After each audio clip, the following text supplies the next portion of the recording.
Hello students, आज हम class 10th के लिए सर्कल की स्टडी करने जा रहे हैं और इसमें काफ़ी कुछ आपने क्लास 9th में स्टडी किया है।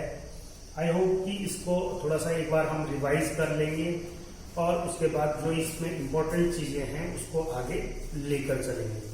तो सबसे पहले बात आती है कि सर्कल या वृत्त किसको कहते हैं। वृत्त का मतलब हुआ कि जब हमारे पास एक प्लेन होता है, ये एक प्लेन हो गया और इस प्लेन के अंदर अगर हम एक पॉइंट को फिक्स कर लें और उससे एक निश्चित दूरी पर कोई दूसरा पॉइंट ले लें और इन पॉइंट ऐसे पॉइंट जो इससे एक समान दूरी पर स्थित है, अर्थात ये सारे पॉइंट इससे एक फिक्स दूरी पर स्थित है, तो इनका जो कलेक्शन है, what is the definition of circle. Circle की परिभाषा क्या होगी? The collection of points which are equidistance from a fix point, अर्थात ये आपका फिक्स पॉइंट हो गया, फिक्स्ड पॉइंट, राइट, और ये फिक्स पॉइंट से डिस्टेंस होगी,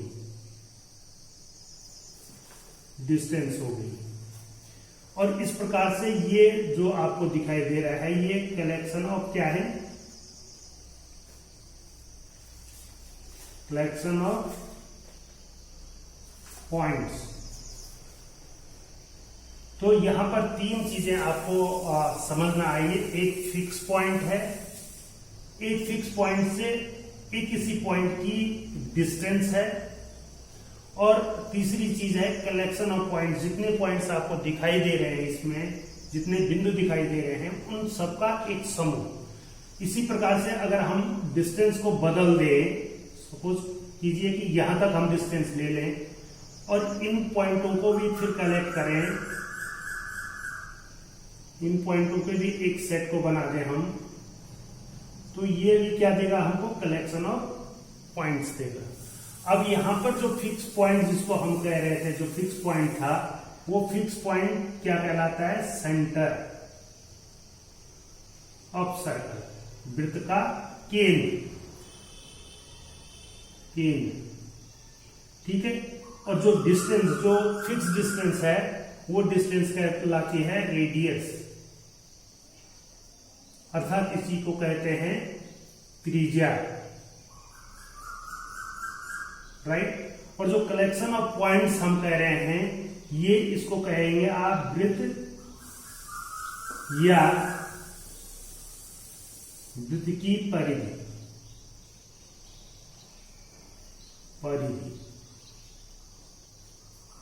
इंग्लिश में सर्कल हो गया, और इसको सरकमफेरेंस ऑफ सर्कल, ये सरकमफेरेंस हो जाएगा।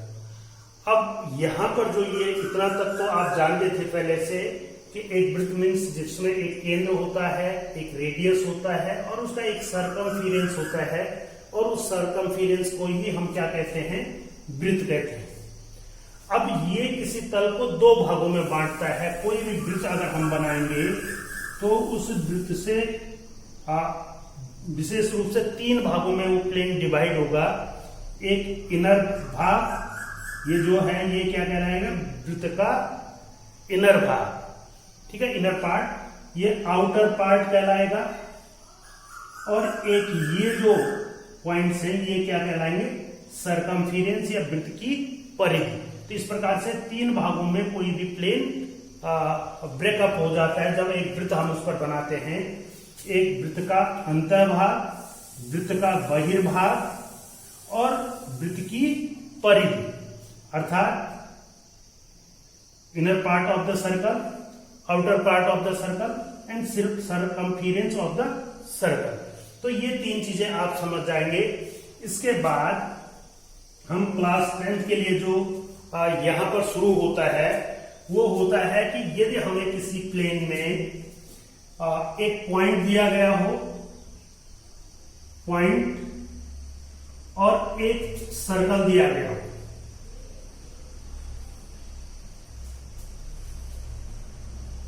तो इनके बीच क्या रिलेशन होगा?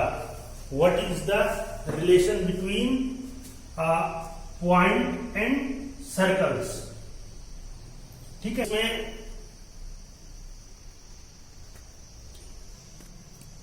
हम बात कर रहे हैं कि पॉइंट और सर्कल जब सेम प्लेन में है, एक ही प्लेन में पॉइंट भी है और सर्कल भी है, तो उनके बीच कौन कौन से रिलेशन बन सकते हैं? तो देखिए, अगर एक पॉइंट और एक सर्कल अगर हमारे पास एक ही प्लेन में है तो 3 केसेस हो सकते हैं। और पहले मैं फिगर से इसको बता रहा हूं आपको, और फिर फिगर के बाद आप इसको उसमें देखेंगे। पहले इसका फिगर बनाते हैं कि पहला केस क्या हो सकता है इनके बीच। इस प्रकार का सर्कल हो और ये एक लाइन हो, पॉइंट की जगह यहां पर लाइन ले लीजिए। लाइन का आपको केस डिस्कस करना है, अर्थात एक पॉइंट या लाइन। ठीक है, अब ये एक लाइन है, लाइन, और ये एक सर्कल है, सर्कल, राइट। दूसरा केस क्या हो सकता है कि ये एक सर्कल है और ये एक लाइन है। ठीक है, ये लाइन होगी, ये सर्कल होगी, ये दूसरा केस बन सकता है। और तीसरा केस ऐसा बन सकता है कि ये एक सर्कल है और ये एक लाइन है, राइट। ये 3 केसेस हो सकते हैं जब हमको एक लाइन और एक सर्कल किसी प्लेन में दिया गया।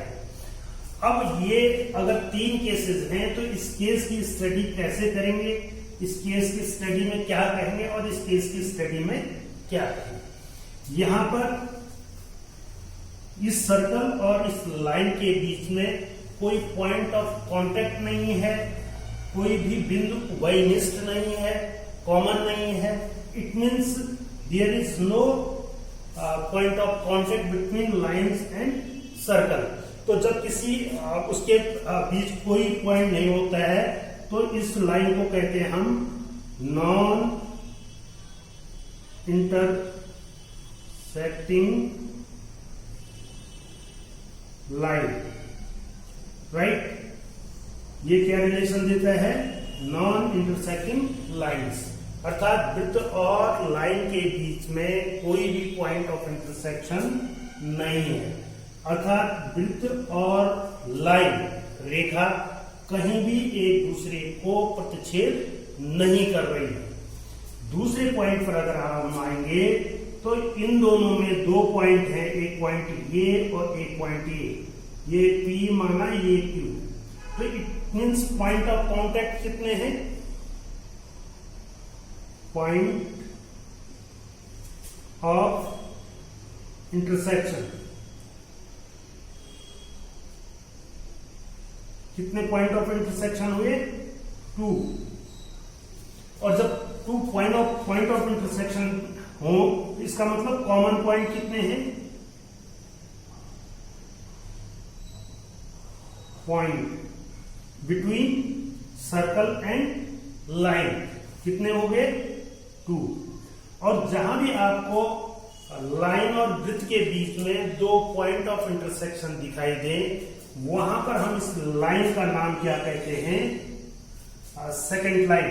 क्या नाम कहते हैं? Second line.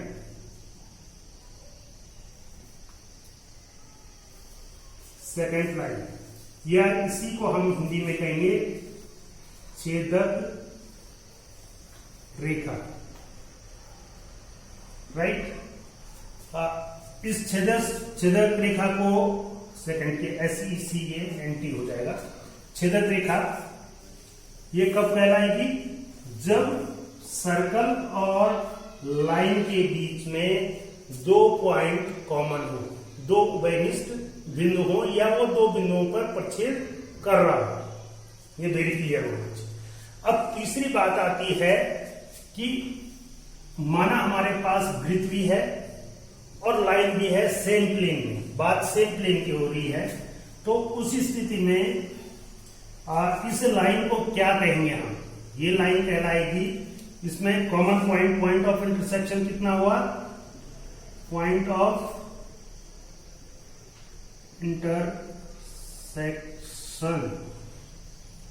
इंटरसेक्शन हुआ 1, राइट। अर्थात कॉमन पॉइंट भी, पॉइंट ऑफ कांटेक्ट भी कह सकते हैं, पॉइंट ऑफ कांटेक्ट कितने हो गए? 1, राइट। अगर पॉइंट ऑफ कांटेक्ट एक ही है दोनों के बीच में, तब इस लाइन का नाम हो जाएगा टेंजेंट या टेंजेंट लाइन कह लीजिए। ये इसके लिए क्या कहलाएगा? टेंजेंट कहलाएगा या स्पर्श रेखा।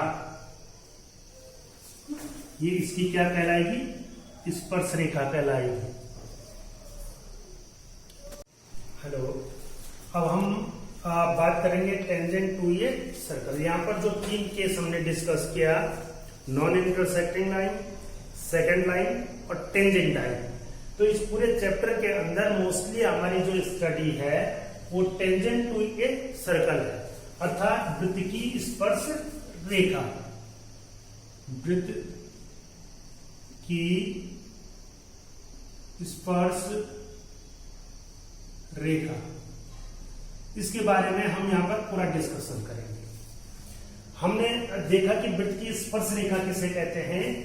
जब किसी वृत्त और रेखा के बीच में एक पॉइंट ऑफ कांटेक्ट होता है। इट मींस केवल एक ही बिंदु उभयनिष्ठ होता है, जिसको हम कॉमन कहते हैं, और जो पॉइंट कॉमन होता है उसे हम पॉइंट ऑफ कांटेक्ट कहते हैं। Point of contact, right. अब ये पॉइंट ऑफ कांटेक्ट है, इसको आपने कह दिया ये क्या है? टेंजेंट है, और ये आपका सर्कल हो गया। ये 3 चीजें आपके पास आ गई। इस सर्कल का ये अगर आप इनर पॉइंट ले लेंगे, सेंटर पॉइंट ले लेंगे, तो ये सेंटर कहलाता है। ठीक हो गया। अब इनको लेकर के ही हम कुछ स्टडी यहां पर करेंगे कि tangent to a circle, tangent to a circle किसको कहेंगे हम? If a line and a circle having only one point of contact, केवल उसका एक और केवल एक ही बिंदु उभयनिष्ठ है। पॉइंट ऑफ कांटेक्ट का मतलब उभयनिष्ठ बिंदु, या इसी को हम स्पर्श बिंदु भी कह देते हैं, स्पर्श बिंदु। तब हम इसका टेंजेंट कहेंगे। अब प्रश्न ये आता है कि यदि हमारे पास कोई सर्कल है, तो उस सर्कल के किसी पॉइंट पर कितने टेंजेंट हो सकते हैं? अगर हमने एक लाइन खींची, ये हमने कह दिया ये टेंजेंट है, इसमें एक ही पॉइंट ऑफ कांटेक्ट है। जैसे जैसे हम इसको स्लाइड करेंगे तो ये क्या करेगा? क्या बनता चला जाएगा? ये सेकंड लाइन बनती चली जाएगी। अर्थात हमको याद रखना है कि किसी एक पॉइंट पर किसी सर्कल का केवल और केवल एक ही टेंजेंट हो सकता है। There is one and only one tangent at a point of a circle. ये पहली चीज आपको याद रखनी है। Only one tangent at a point on a circle, किसी सर्किल के एक बिंदु पर एक और केवल एक ही स्पर्श रेखा खींची जा सकती है। There is one and only one tangent at a point of a circle। ये पहली बात आपको याद रखनी है। दूसरा, हमको इसके बीच में एक दूसरा रिजल्ट ध्यान रखना है कि अगर हमारे पास कोई सर्कल है सपोज, और इस पॉइंट पर हमने एक टेंजेंट खींच दिया, राइट। अब इसके पैरेलल अगर हम नंबर ऑफ लाइंस लेते चले जाए, कंडीशन क्या है कि जो नेक्स्ट लाइन होगी वो इस लाइन के पैरेलल होनी चाहिए, और ये टेंजेंट है, ये स्पर्श रेखा है, और नेक्स्ट जो लाइन खींचेंगे हम वो भी इसके क्या होनी चाहिए, पैरेलल होनी चाहिए। Am I right? आप मुझे समझ पा रहे हैं कि हमारे पास कंडीशन है कि ये लाइन स्पर्श रेखा है, और नेक्स्ट जितनी भी लाइन हम खींचेंगे इस प्लेन में वो सब के सब इसके पैरेलल होंगे। सपोज करिए ये आ गई, नेक्स्ट लाइन ये आ गई, नेक्स्ट लाइन ये आ गई, नेक्स्ट लाइन ये आ गई, और इस प्रकार से कई सारी लाइनें, नंबर ऑफ इनफाइनाइट लाइंस हो सकती हैं। अब यहां पर एक पैटर्न के थ्रू हम देख रहे हैं कि एक सर्कल में अगर हम टेंजेंट खींचते जाएंगे, एक टेंजेंट के पैरेलल कितने टेंजेंट हो सकते हैं। दिस इज वेरी इंपॉर्टेंट कि अगर किसी भी पॉइंट पर हम एक सर्कल के ऊपर एक टेंजेंट खींच लें तो उस टेंजेंट के पैरेलल कितने और टेंजेंट खींचे जा सकते हैं। आप देख रहे होंगे ये सब के सब क्या है, सेकेंड लाइन है, सब सेकेंड आ रही है, 2 पॉइंट पर काट रही है, और फिर लास्ट में एक लाइन मिलेगी जो इसके पैरेलल होगी। तो इसमें क्या हो सकता है कि एक वृत्त में केवल 2 पैरेलल टेंजेंट हो सकते हैं। इन a circle only 2 tangent are parallel to each other। केवल 2 ही टेंजेंट एक दूसरे के पैरेलल हो सकते। तीसरा केस अब दूसरे प्रकार से पूछ लो, ये रिजल्ट आपको, कंसेप्ट आपको याद रखने हैं कि एक सर्कल में कितने टेंजेंट हो सकते हैं। एक सर्कल में कितने टेंजेंट, ये सर्कल है। अब इस पर कोई कंडीशन नहीं दे रखी है, केवल कंडीशन क्या है कि इसमें कितने टेंजेंट हो सकते हैं। तो एक टेंजेंट ये हो गया, सपोज करिए ये एक टेंजेंट हो गया, ठीक है। नेक्स्ट टेंजेंट क्या हो सकता है, ये हो सकता है। नेक्स्ट टेंजेंट क्या हो सकता है, ये हो सकता है। और इस प्रकार से इस पर टेंजेंट खींचते रहे आप, तो कितने टेंजेंट होंगे, कितने tangent, because the number of points are not countable in a circle. एक सर्कल में कितने बिंदु होते हैं ये पता नहीं है, जिसको हम असंख्य बिंदु कह देते हैं। वो कलेक्शन ऑफ पॉइंट्स है, और प्रत्येक पॉइंट्स पर एक टेंजेंट हो सकता है। तो नंबर ऑफ टेंजेंट्स की संख्या भी क्या होगी, इनफाइनाइट। तो अगर हम वृत्त पर बात करें तो ये हो जाएगा फाइनाइट नंबर ऑफ टेंजेंट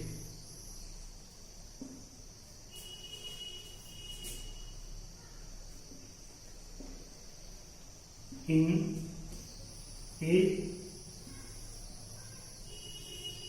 ये सर्कल।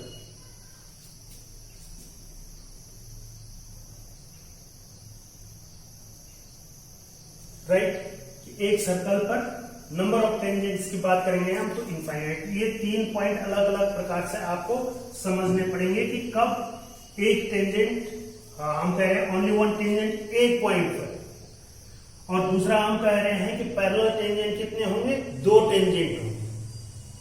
और जब पूरे सर्कल पर टेंजेंट्स या स्पर्श रेखाओं की बात होगी तो इसमें अनंत स्पर्श रेखाएं होंगी। ये हमको 3 बिंदु ठीक से याद रखने हैं। और इसके बाद हम आते हैं थ्योरम पर।